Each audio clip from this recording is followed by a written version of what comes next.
a podcast to honor the gods. This better come with a sacrifice. Dave X Media. I'm Christina Kahn. And I'm Leela Hilton. And this is Burn Before Reading, the podcast about shiterature. We're here to examine the terrible writing we did when we were younger. And talk about other cringy literary topics. As you may know, I eagerly started this podcast before it occurred to me to invite my beloved Leela into the fold. Oh, I forgive you. This episode was recorded long ago. And because of that, it may be in a format you're not familiar with. And it sadly does not even feature Leela, not even at all. So thanks for giving us room to be flexible while we get this show on the road. And you can look forward to things leveling out soon. This episode is still excellent and really fun. So enjoy the show. Woo, thanks, guys. We will start, as always, with a reading of the work. This is Black Dahlia by Alex. Pirouette, spin, and collide. This is the night the Black Dahlia dies. No more hearts left dying on the floor. Leave behind memories and lovers abhorred. This masquerade began so long ago. She was a dancer, unprepared for the show. Yet she was swept away, caught up in his dance. Lovers and sinners, an untimely romance. From partner to partner she did glide. Affixed with a mask, her heart was blind. The ribbons on her point shoes hung her high, body swinging lifelessly from rafters in the sky. Her corset clung tightly to the curves of her waist, held together by only black ribbons and lace. Pirouette, spin, and collide. This is the night the Black Dahlia dies. No more hearts left dying on the floor. Leave behind memories and lovers abhorred. She remembered the first time she had met his eyes. They put a clasp on her heart she could not defy. In his hands a black dahlia did he hold, its petals caressing the very face of angel gold. Black and bleeding, it held death and life, soft as the rain, yet sharp like a knife. She accepted his gift, sewed it into her heart. Its roots cut deep, tearing her apart. In her eyes bloomed petals and thorns. She had become his dahlia, his love reborn. Pirouette, spin, and collide. This is the night the Black Dahlia dies. No more hearts left dying on the floor. Leave behind memories and lovers abhorred. She was a dancer, he just a man, but he stole her heart and their dance began. She had been waiting silently in the wings. Then along came this stranger. Death did he bring. Passionate kisses dripped from their lips like poison, fingertips tracing along the lust and the sin. In circles they danced to the melody he spun. Unknown to her, the end had begun. She was his puppet, dangling by heartstrings. He counted her steps, drove the blood from her veins. Pirouette, spin, and collide. This is the night the Black Dahlia dies.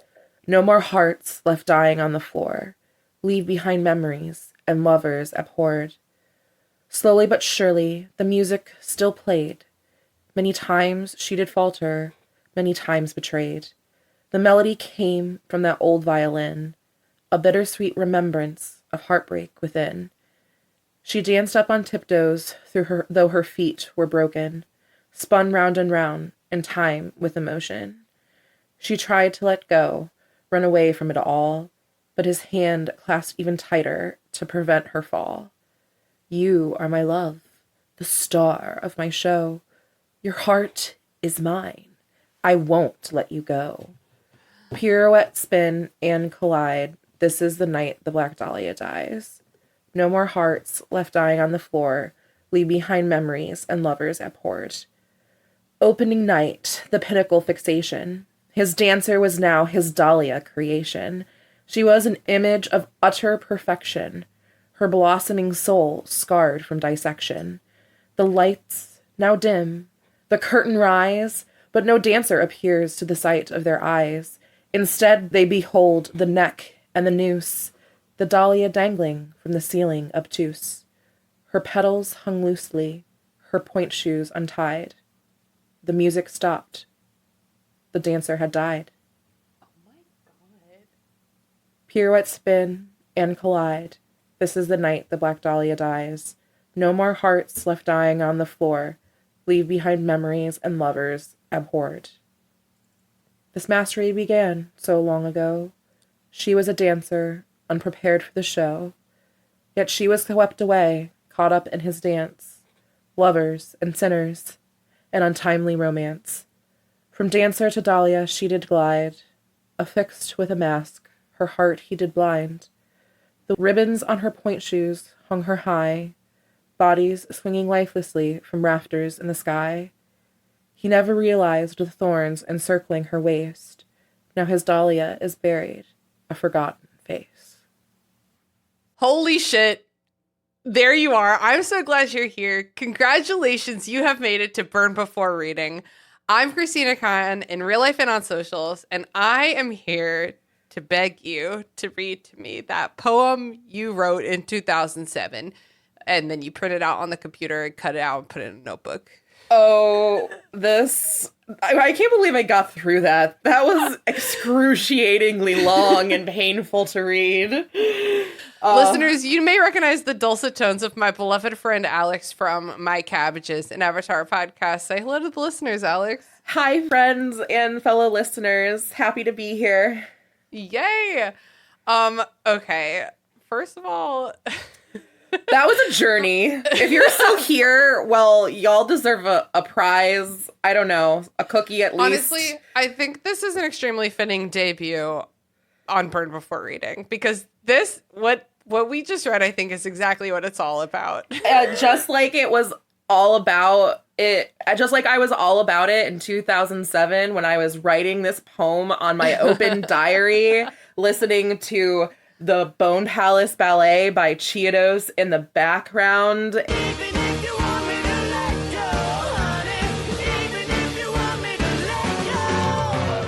And yeah, it was a mood and a vibe. So wait, what was the name? Did you just say an artist? Bone Palace Cafe? What did you say? Bone Palace Ballet, which was a album Ballet. by a band named Cabbages, which was I found out about this band through another friend of ours, Brooke Matherly, who at the time was dating a person. They gave Brooke a ton of CDs that just had random bands on them, and then accompanied by just a whole list of every song and why they chose it for her and what it meant to them and why this is so meaningful. And one of those songs was by Cabbages, and that's how I got listening to them. And then that was just the aesthetic for my entire year in 2007. See, the word ballet was in there. That's part of the name of the song, was ballet? It was the name of an album. The name of an album. Yes. And so did that have anything to do with the ballet featured in this poem, or is that happenstance? It was just everything. I think at the time in high school, you know, there was if I would think that if the songs Helena by My Chemical Romance, long ago, just like the hearse, you died to get in again. Oh my God, I think that might be my favorite song of all time. Miss Murder by AFI,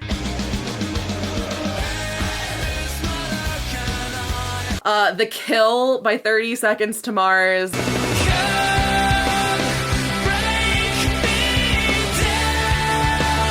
and, you know, throw in Cabbages, that whole album, and this is what would come out. So before we go any further, first of all, tell listeners who maybe are familiar with you, what are your pronouns? Sure. My pronouns are she, her. Okay, perfect. Thank you so much. Yeah, great. Okay, tell us a little bit about your, writing history. What's up? Is this a fluke? Were you a practicing poet when you were younger? What about now? What's up? Yeah, great. So I have not written for myself personally in a long time. I do that a lot in my day-to-day in the form of, you know, your droning emails and papers, etc. and surviving grad school. But growing up, and I would say that when I wrote this poem, I was in my creative writing prime. I feel you. A lot of creative energy back in the day. Oh, huh? sure. So I, like a lot of teenagers, femme, non-binary or otherwise, had just like a lot of feelings at the time. And as a self describes emo girl, I definitely had to get those out. And writing was very cathartic. And I thought I was super deep and exploring parts of the human psyche that no one could in the light of day could see, and would just You're like being very relatable right now. with my ballpoint pen and my composition notebook that I used for my 9th grade creative writing class with Miss. And oh my gosh, we could have a whole podcast episode just about Miss. And That's beautiful. yeah, she had a lot of cats. She always wore black. I'm pretty sure now, looking in hindsight, she was a witch. Very disorganized. Like, she would hand back papers to the wrong students in the wrong classes. Like, I'm not sure what was going on Wait, what there. did she teach? What did you say? Creative writing. So here's the thing. One of my goals is to get my high school creative writing teacher on my podcast. I have no idea what happened to Miss. All I know is Gotta that get Facebook friends with your favorite teachers. I am still Facebook friends with some of my fave teachers, honestly. But I, unlike some of my friends, once I graduated high school, I never stepped back on that campus. I'll like anytime I'm back in North Carolina where I grew up, like, and I drive by, I'm like, yeah, like, not much has changed, except everything around it is now super developed, and there's like a gas station across the street. And meanwhile, like, we had to drive like 2 miles just to get to like a fucking McDonald's or Wendy's was the like closest thing away. So yeah, they have it made now. Anyways, no, don't know what happened to Miss except that she was let go as a teacher because she also was a teacher for like international baccalaureate or IB English for juniors, seniors, don't remember the year, but like she lost like a bunch of papers that were supposed to be submitted. Like, they literally, because it's an international program, would have to be like sealed and mailed, and they usually were mailed to like other countries to be graded, and it was a whole thing. Like, they were turned in late, and like they had like pages missing, and they were crumpled, and it was just, there was something going on in this. And I hope she got the help she needed, but she was let go as a teacher, and I don't know where she would be at this day and age. But she really helped my creative writing, and so I had a lot of journals, and they're all scattered about, and that's why I was able to show you and send you actual pictures of my journal, and you have my permission to post this on social media, the actual cover of the journal. Thank you. This poem, I think, probably captured my essence of writing at the time. Poems were my preferred medium. I tried writing a bunch of chapters to like a bunch of rom-com, like really what I thought at the time were super sexy and scandalous. My equivalent of Tina Belcher fan, like friend fiction, honestly. Yeah, I'm with you. And they just never got past like the second chapter. Yeah. So it's more, so for me, it feels like, okay, like when I was like raised a girl, and that means that there were Barbies in my life. Totally. And like, it's like more fun to set up the Barbies and put them in their outfit and like figure out what the scene is. Then it's more fun to do that than it is to like play with your Barbies. You know what I mean? I totally feel you. So you like set up this world. You're like, what if there was this cute girl named Prairie? Because I went through a phase where all my girls were named Prairie. And then Prairie, ooh, very Laura Ingalls Wilder. Just like setting up this world, and then you're like, cool, I don't want to do any of the hard work at all. Yeah. I mean, if you like leave something long enough and come back to it, like they often say, you know, if you're writing and you need to like let something, you just can't edit yourself. You need to set something away and walk away. Well, if you walk away long enough, decades even, it comes back in style. And now we have cottagecore and Taylor Swift like making like 2 albums in a year while in like, you know, the pandemic, and everyone wants to like make bread and can their own shit and grow their own gardens and, you know, like make their own tampons. I don't know. Like, we're all here for that prairie like DIY maker vibe. I think the prairie thing for me was just a word that I thought would make a clever name, and it had less to do with the prairie itself. I'm just thinking about who Prairie would be as a character. Like, She if was you had always a sketch- basic white bitch who was a little bisexual and a little loud. Doesn't sound like anybody I know. That's not a self-insert. Okay, but we need to bring our focus back to the Black Dahlia. Yes. Okay. I did not pre-read this whole poem before It's the okay. episode because sometimes it's fun to just react cold In real Okay, time. but here's the crazy thing about this poem. I was there with you during the whole thing, and there's a refrain, like the second line of the hold on, let me go back to the first page. The second line of the poem says, "This is the night the Black Dahlia dies." And when we got to the end and the Black Dahlia died, I was like, what the fuck? Are you telling me she dies in this poem? Yeah, absolutely.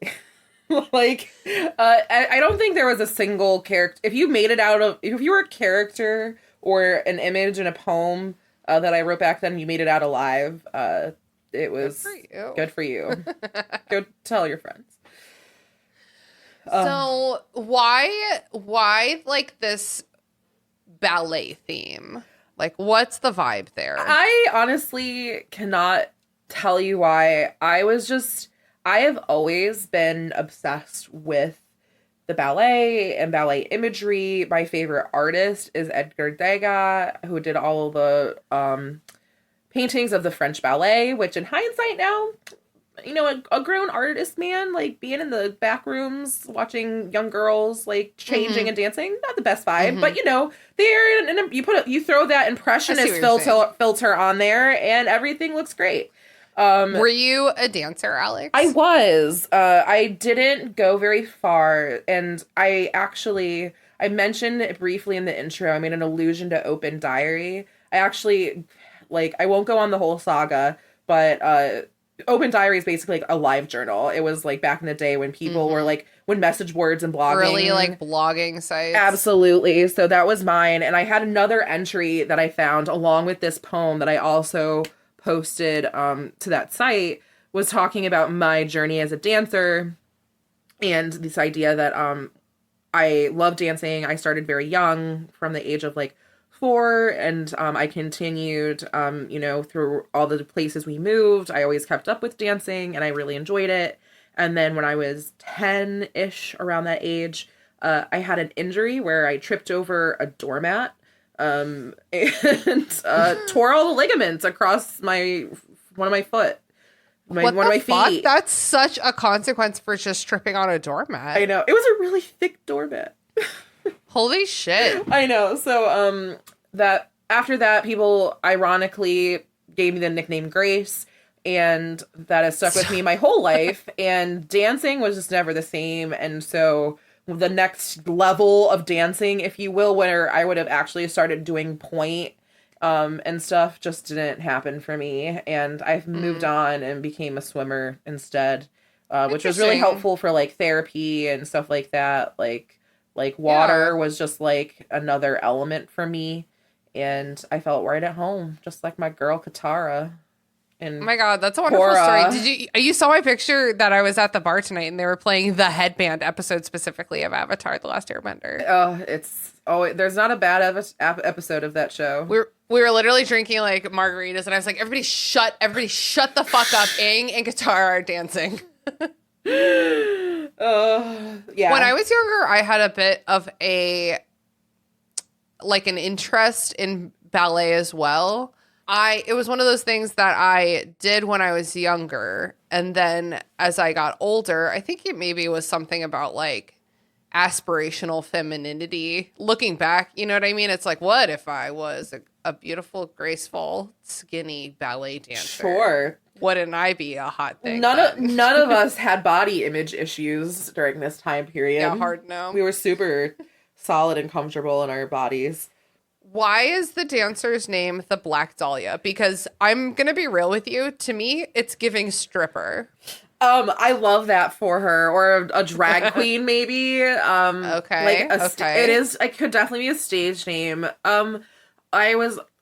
This poem is just a regurgitation of like every image that I just really vibed with probably at the time. Like, so I just had this image in my head of like this dancer, and I'm not sure if people are familiar, like around this time there was a movie that came out called The Black Dahlia, which was a movie about the murder that happened back in like, I think it was like the 1920s or 30s. It was a very violent murder that happened in California, where this woman was like, her body was just like, you know, and parts were just strewn out across like from this famous hotel, and the murder's never been solved. It's one Holy shit, that's scary. Yeah, it's one of like the country's most famous unsolved murders, and they gave the name of the person, and it's a Jane Doe, but they named her the Black Dahlia, and so that's that whole like case, and like it's like a very film noir, like old Hollywood. I was also obsessed with like burlesque and like Moulin Rouge. I put together a mood board for this, you know, which would probably anything that would have inspired me at the time. And so Moulin Rouge and Nicole Kidman's character, she's like a dancer or a singer. Satine. Yeah, so like this like idea of like a dancer that I kind of jived with, like my story, but also just the imagery. And dahlias are my favorite flower. And just like this idea of like how you alluded to like femininity and dancers. And it's just, I don't know, probably also some fan of the opera.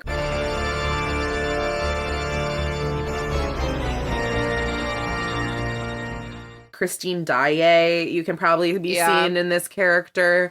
It's definitely giving theatrical drama. Very, very dramatic.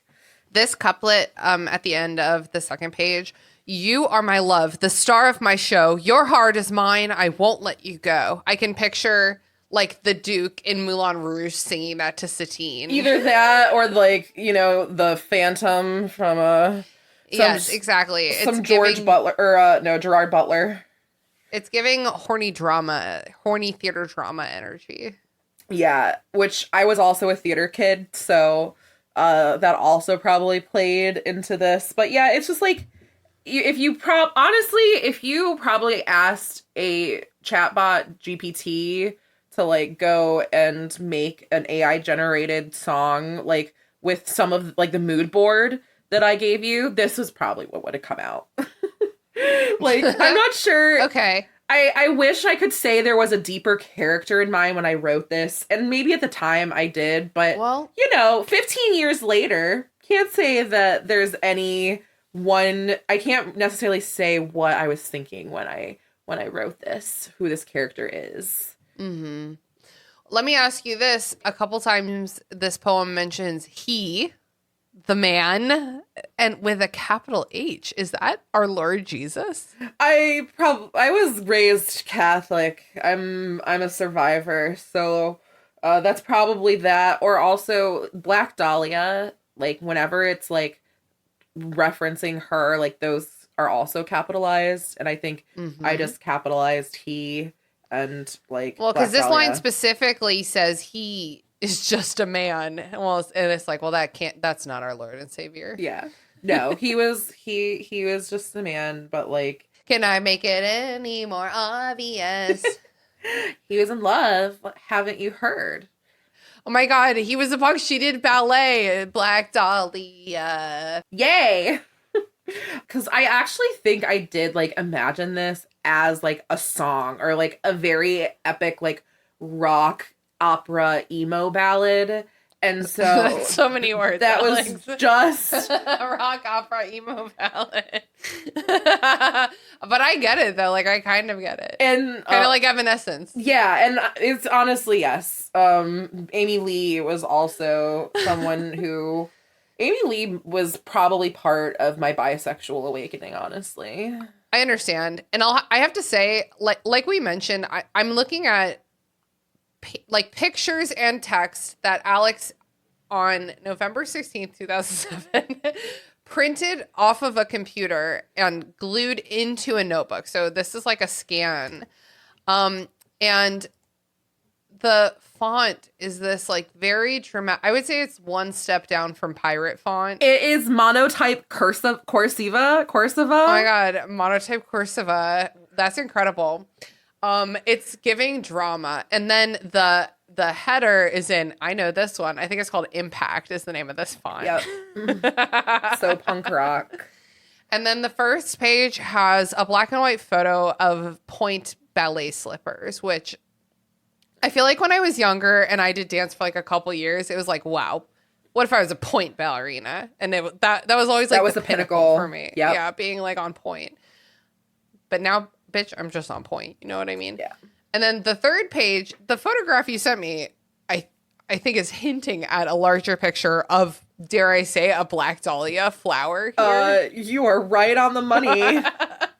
Which dahlias are beautiful, and I actually just bought some for my next door neighbor's preschool fundraiser. They're beautiful, and black dahlias specifically. I bought lavender ones. Are my favorite. Like dahlias are my favorite flower. All like just carte blanche. They are just beautiful, and there's so many different kinds and colors. And but I love the black ones. But they're even the black, quote unquote. They like have different kinds, and they range from like deep blacks and purples and like reds, and who knows? It's giving hold on, what the fuck is her name? Ebony Darkness Dementia Ravenway. Yes, Ebony Black Dahlia. Yeah, which I didn't ever honestly read. My Immortal. You don't have to. Just watch. Well, I did eventually, like, or parts of it through later in life, but this precedes that, I think, or at least my exposure to it. I really like that you have like a refrain in this poem. I think writing a refrain is a bold choice. And the thing with writing a refrain is that if it's not good, it's definitely funny to have to keep repeating the same words over and over. I honestly think at the time, like, and this kind of plays into the idea that I think it was a poem. And, you know, the structure, looking back on it now, how every poem that I wrote for some reason thought like every other line had to rhyme.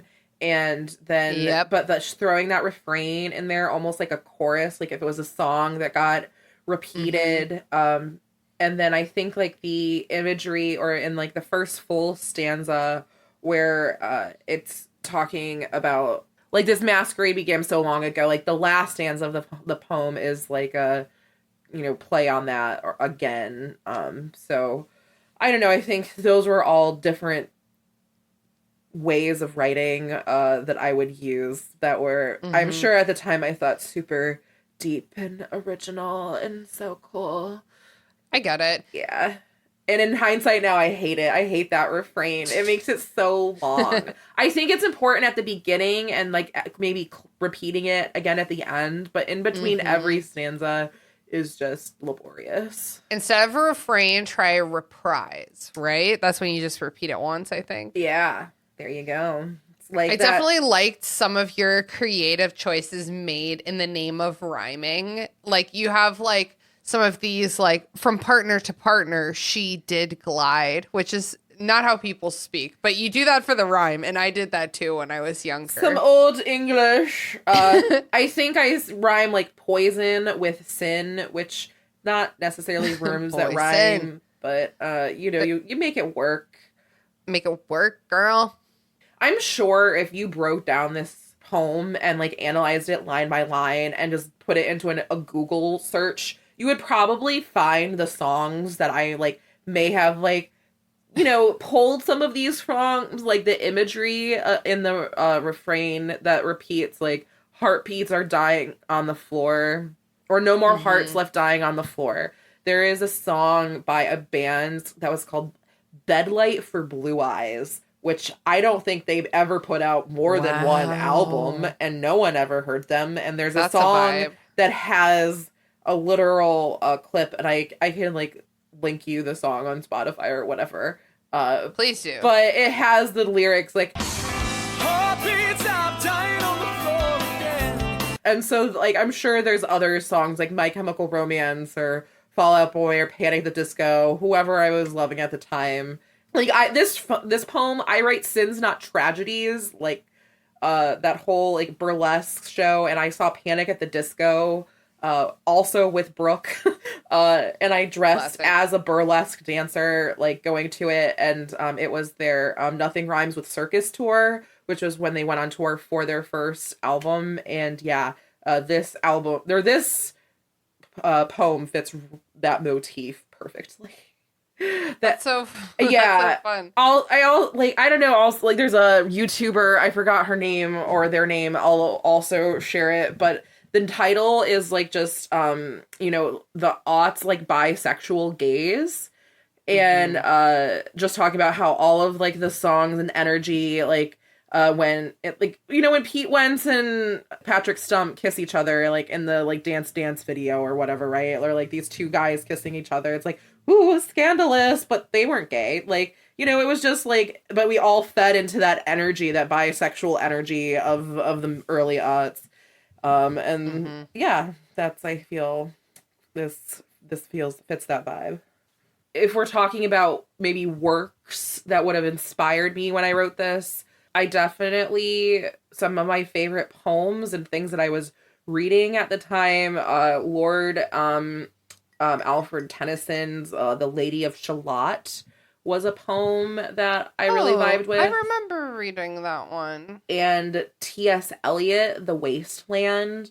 There is a lot of language and imagery. It's actually one of the poems that my creative writing teacher in 9th grade had me respond to, and just like a section of it, and then like how it made us feel, and like why these words were used and here and where, and then taking that and like rewriting it into our own. And I'm sure some elements of that came through too. Like if I shared other poems that I wrote with you at the time, you would see a lot of repeating themes and images. So Before we wrap it up, I want you to tell me if you think that this work, Black Dahlia, is it horny, sad, or just plain bad? I'm gonna say the Venn diagrams of sad, kind of bad. It's a little horny too, if you ask me. Yeah, it is pretty horny. There's a lot of repressed sexual angst here. I mean, we use words like lust and sin. Yeah. Yeah. Lots of corsets and curves, and It's funny how reading this, it really does remind me of poetry I wrote around the same time.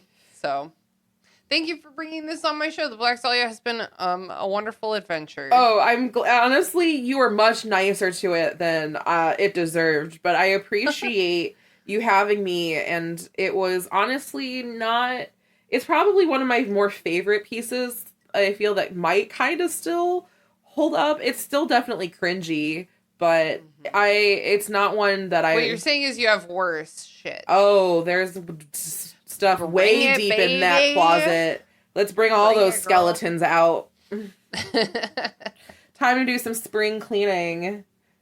Well, yeah, it's been a pleasure. Thank you so much for having me on, Tina. And I can't wait until next time. Where can people find you on the internet? You can find me on Instagram at NoWalk. What about your pod? You can also find me for my podcast, my Cabbages, an Avatar podcast. We are covering The Legend of Korra at this point. I don't know where we are, but we have completely covered Avatar, The Last Airbender, episode by episode in its entirety. You can go listen to it now wherever you catch pod. You can also get us on Instagram, which is @mycabbagecast, and mycabbagecast@gmail.com, or on Twitter, which is just @cabbagecast. Everyone go listen to My Cabbages. Yeah, it's pretty great. I'm not biased though. Alex, today I launched a book aimed at 9 to 12-year-olds. And I am proud to say that I managed to hit one of the little bastards. But This podcast was created by me, Christina Kahn. Hosted and produced by Christina Kahn and me, Leela Hilton. Follow me online at Christina Kahn and buy my book, Indie Book Publishing, from start to finish. After you bought Tina's book, follow me online at Leels for Reels. Our theme music was produced by Sakura Wishes. And our logo was designed by Michael Hardison. Follow Michael on Instagram at RoyGBiv or check out his work at wildlingpress.com. Thanks for listening, friends. See you next time.